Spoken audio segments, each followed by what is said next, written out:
Hello everyone, my name is Linda and welcome back to my channel. Today I'm really excited to talk to you about creating a work-life balance while working from home. Over the last several years, and largely due to the pandemic, we have seen that a lot more people now have the luxury of being able to work from home. Personally, I absolutely love it, and I've been working from home for quite some time. And while there are so many really great benefits to working from home, it can also be a big adjustment and create some challenges. So today I'm really excited to talk to you about how you can maximize your efficiency working from home and find whatever balanced means for you. So tip number one is to create a designated workspace. Now, this could be that you have a designated room for your office, which is always ideal because that means you have a door that you can close. But even if it means that you have just a designated desk space or a chair that you work out of, whatever it is, make sure that you have a very distinct place that you can go to get work done. The luxury of working from home can mean that you can really work from everywhere. And don't get me wrong, there are days that I get work done right here at my kitchen table or sitting at the kitchen island, and sometimes I work in bed, which is probably not advisable, but it happens. But on the days where you have some serious work to get done and focus is really important, having that designated workspace where you can sit down and focus on the task at hand is tremendously valuable. This is the other benefit of having a designated workspace. At the end of the day, having a designated workspace means that you can leave that space, which means that you can create that boundary between when I'm here and working and when I'm here anywhere else in your home. That is now your personal time. So if you don't yet have a designated workspace, I recommend finding a way that you can create one for you in your own home. Tip number two is to take real breaks. While sometimes the idea of taking breaks can be something that even when working at the office, we have a hard time doing, but when you're working at home, it can be really tough to just disconnect because it's easy to just bring your laptop to the couch with you or bring it down to the kitchen table while you're eating lunch. But taking breaks is not only good for your mental health, but also your productivity. It's recommended that you take a 15-minute break for every 2 hours of work that you are doing.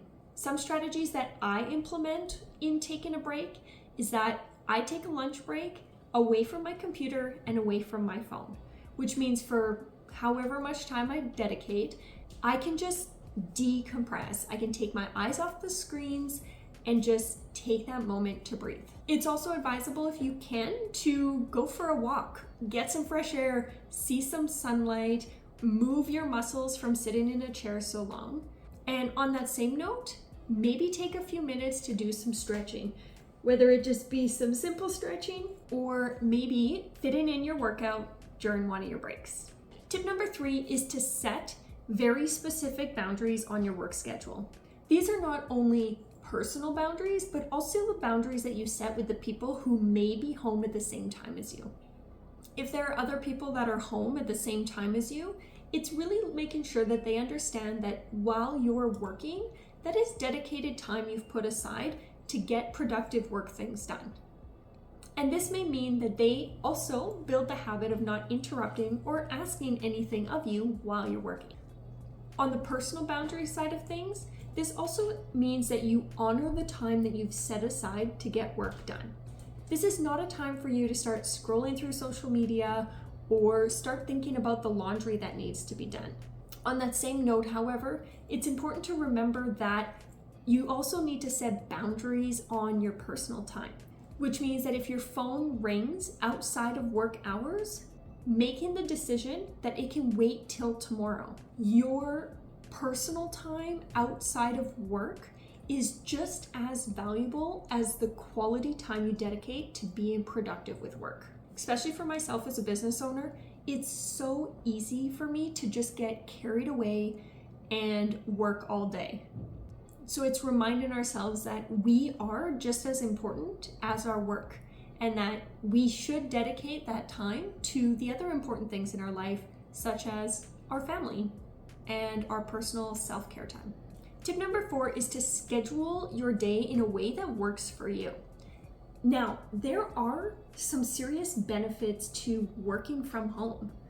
One of my absolute favorites is that I can get a load of laundry or two done through my work day, which means that that is one less thing that I need to focus on in the evening, and means that I have more time for the things that are important to me, such as family. So if you have the privilege of being able to work from home with a flexible schedule, then take advantage of that. Whether it be that you set your own schedule so you can work in maybe 2-hour blocks with an hour break in between to get household stuff done, or someone else dictates your schedule and you just have to work within the scheduled times that you have. But take advantage of where there is opportunity to be flexible so that you can not only get work done, but also get the other work and chore related things throughout your day. Finding work-life balance when working from home can also be found by adjusting your schedule to get the things that need to get done, and free up time in the evening for other things. Tip number 5 is to eliminate the things that are going to distract you. This could be something as simple as closing the office door, or if need be, going to work out of a coffee shop one day a week where you can work somewhere that is maybe a little less distracting or re-stimulating to get the creative juices flowing. This can also be other simple things like before you start working, to make sure that the kitchen is clean so that while you're trying to focus on work, you're not thinking about the mess that awaits you later. Personally, and as you may know if you've been following this channel, I am incredibly passionate about a minimalist lifestyle and creating strategies in the home that make cleaning and maintaining the home a whole lot easier. As a business owner, one of the biggest things that led to my minimalist journey was wanting to eliminate the distractions that took me away from our business. So find little ways that you can help get ahead on other areas that might distract you during your scheduled work time. As a business owner, work-life balance is such a critical part of my business plan. It's about making sure that long-term, I'm not burning myself out by trying to get everything done at once. And it's also important to remember that what looks like work-life balance for one person can be totally different for another. And balance is what you make of it. I believe that work-life balance comes in seasons, and different seasons will demand different from you. But if you're able to really take control of your schedule and set healthy boundaries while still making the time for things like breaks and family, then I believe that you can then find the balance that works best for you. If you enjoyed this video, go down below and hit the like button.